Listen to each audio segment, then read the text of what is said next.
Good morning, and welcome to Thursday Morning Coffee Break with DCE Law. I'm Deborah Seminaro Eldridge. I'm the attorney and owner of DCE Law, and I'm coming to you live every Thursday morning with tidbits and information concerning legal matters associated with anything from business to family law. So I'm licensed here in the state of Florida, so any information that I provide to you is based on the laws of the state of Florida. And today we are talking about trademarks. So a couple of weeks ago, one of my followers asked me about trademarks and that information. I said, well, let's go ahead and let's do a live. So last week I did a live concerning copyrights and trademarks and just some IP, intellectual property in general, because that is what trademarks falls within. It falls within IP, which is intellectual property. And intellectual property just means the property that's associated with our scientific or creative endeavors that we can actually get out of our head and into some, what we call tangible medium of expression. Well, for purposes of this week, we talked more about copyrights last week. This week we are talking about trademarks. And trademark is so important with regard to protecting your brand, which includes your company name, your company logo, the look and feel, what we call trade dress of your brand, and the perception that is given to your customer, whether you're selling a good or a service, when thinking about that brand or going to your site, your social media site, and all of these things. Oh, Kim, thank you so much. So when we look at that, we really want to focus in on what is that going to do for me? If I trademark my company name or my logo, what is that going to do for me? Well, what that is going to do is give you the rights to use that name or that logo above others who may want to use it, particularly if those others are in the same industry or line of commerce. So, so everybody is understanding, trademark, so we have this TM, trademark, and then we have service mark. Well, service mark is the same thing as trademark, only it applies to services as opposed to goods. So we look at trademark, we look at goods, service mark, we look at services. That's breaking it down to just the nitty gritty. But now we have to say, okay, do I want to register my mark? Understand that once you start using your company name or your logo in commerce, in any way, whether it's on social media, whether it's a website you created, whatever way you use it, as long as you have now pushed it out to the public and to commerce, what we call commerce is pushing that out to the public, associated with your business or yourself, you now arguably have ownership rights in that name, whatever it is. And it doesn't mean, though, that no one else can use it, because what that means is as long as somebody else isn't in the same industry, especially regionally, they can't use it because that would cause confusion.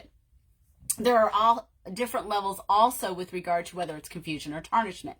But the point being that you own that trademark or service mark once you push it out to the public. So once that's done, you're considered the owner of it. That doesn't mean that you're the registered owner. That just means that you are considered the owner immediately at that point in time. And very good, but now do we want to legally register it? If you do want to legally register it, that recognizes you now at a different level. That's an international or a national and international level at that point. And what that means is now you're letting the world know, definitely nationally, but we look at it really with our global e-commerce from a worldwide standpoint. That means that you now can demonstrate that you have gone to the step of registering the mark in which you are claiming ownership, if that makes sense. But just because you register does not mean you will get automatic protection. And that is because there are 5 categories of trademark. There is generic, descriptive, suggestive, fanciful, and arbitrary. So those are your 5 categories. Generic, when we talk generic, you really have to think about the fact that generic means that it's something that others can use and that they use, in our regular communications. I use oftentimes former President Trump's attempt to obtain a trademark on "you're fired" when he had The Apprentice. That's all well and good. Unfortunately, the term "you're fired" obviously is a generic term. So if you're trying to use a generic term, something that is commonly used in other ways, you're not going to get automatic protection, because what you have to do is you have to prove that people are associating that term or that phrase, that word or that phrase, directly with you, and that you have established it in a way that people are really, that's what, when people think you're fired, that's what they think. It's associated with you. So that was not permitted. So that registration did not go through. But nonetheless, you have to think about that. Am I using a generic term in my company name? Do I have a phrase under my name that is a generic phrase that can be associated with anyone? Or is it something specific to my industry and to what I am trying to associate it as my brand? Same thing with logos. If you put a logo of a dog, well, that's, how is that necessarily going to associate people with your business? If you're a dog walking business, maybe, but that doesn't mean necessarily, you're not necessarily going to get protection under the registered mark or acceptance of that registration for something like that. So you have to think about those things. The other thing is after generic, we look at what we call descriptive. And descriptive is something that tells the world what you do. For example, I always use the example Molly Maids. The name tells you it's a maid service, right? That's descriptive. It doesn't necessarily mean you're going to get protection, but then we have to look at how is Molly Maids written. So you look at the font, you look at the coloring, you look at the placement of the Molly and the maid and things like that to determine whether or not that person or that company is going to get protection. Another one is that I like to use is geek. Now we're going to go into the next category, which is suggestive. And I always like to use Geek Squad for that. And keep in mind, oftentimes when something is suggestive, it is also fanciful oftentimes. And that's what we get with the Geek Squad, right? Because it's kind of fanciful, it's fun, kind of whimsical. And so you look at it and you think, oh, that was smart, that's cute, Geek Squad. So we know with Geek Squad, your first idea is, oh, it's got to have something to do with computers, right? Or tech, because it's Geek Squad. And so smartly, they created that name, and that was suggestive and fanciful, so that would have gotten automatic protection. The other category, so then we have fanciful itself, and fanciful basically is, if you think about something like, I like to use the Target dog, with the target on his eye. That is very fanciful. That's very cute, and you would not have otherwise associated the target on the dog with Target, but for that logo that they were utilizing. Another one is we go down in categories, we get to arbitrary. And with arbitrary, what that means is that you would not have, but for this name, company name, or this logo being associated with this good or service, you never would have thought to do so, right? And I like to use Macintosh and Apple. We all know that Apple is now associated with computers. Used to just be associated with an apple a day keeps the doctor away, right? But not anymore. Now, when you say Apple, people think, oh, you're talking computers, right? Or cell phones or whatever it is. Tech. You're talking techie stuff.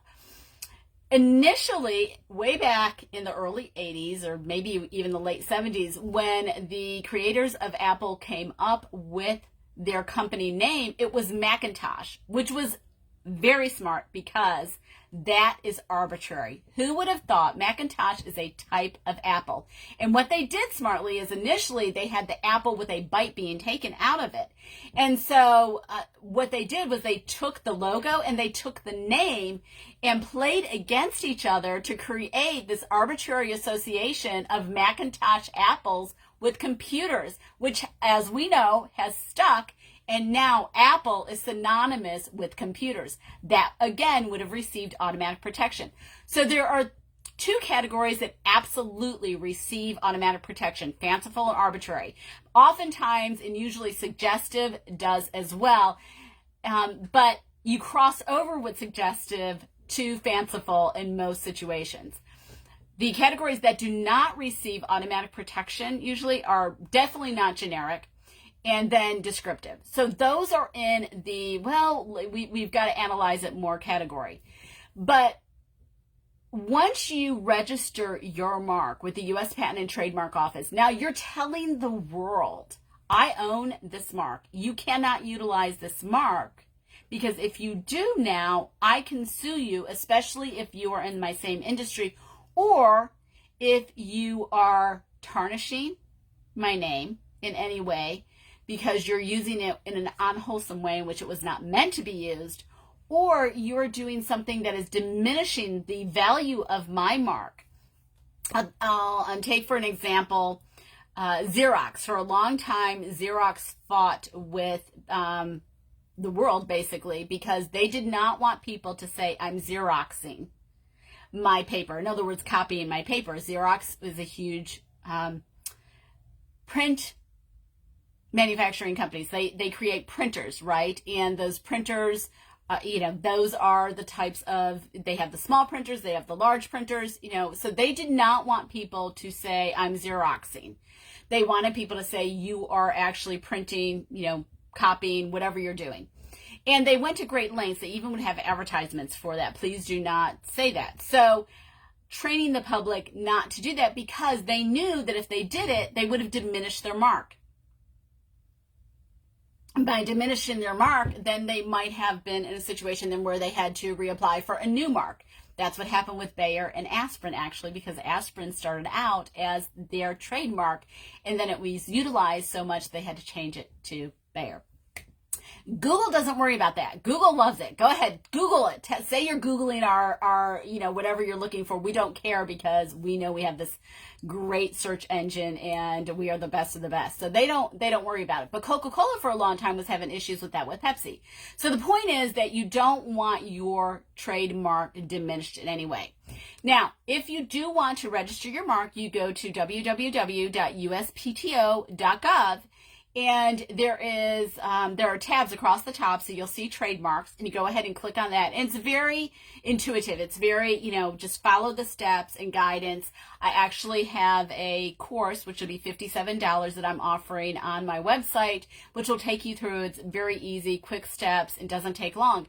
I will tell you, though, that it is $250 per category, per mark, to register your trademark, your name, your logo, whatever it is, your company tagline, whatever it is you want to register. That is a cost that is per category, which means if you are in a service industry, but you also sell goods associated with your service, that you would register under that service industry. That's one category. Now, selling the goods associated with it is a second category, which means now that you've now gone into two categories, and that has bumped you to $500, just so you know. That's how quickly that can happen. So you want to, if you have the money to do it, go ahead, do it now. That is fabulous. If you are limited on funds, I would say at least go ahead and get your trademark or company name registered before you get too far ahead, and then you have to worry about people utilizing it. The last thing I want to say is, if in fact you are creating a new business name, you want to go ahead and you want to check with the U.S. Patent and Trademark Office to make sure that someone else doesn't already have that name registered. Because if they have that name registered, then you're going to want to think about a different name. And that's before you even go ahead and register your company with your state's Division of Corporations. And remember, corporations are your best form. So that is just a quick information session on trademarks. If there is a topic you would like me to cover, please message me and let me know, because that's how we started covering this topic. Next week, I have a friend joining me, Rachel Sartain. I can't wait. She is a fabulous real estate agent in this area, and she is going to be talking about navigating the real estate market during these trying times as a buyer, and the effect that we're having with regard to being on the seller side. So thank you so much for joining me. I hope you all have a great Thursday. Make it a beautiful day.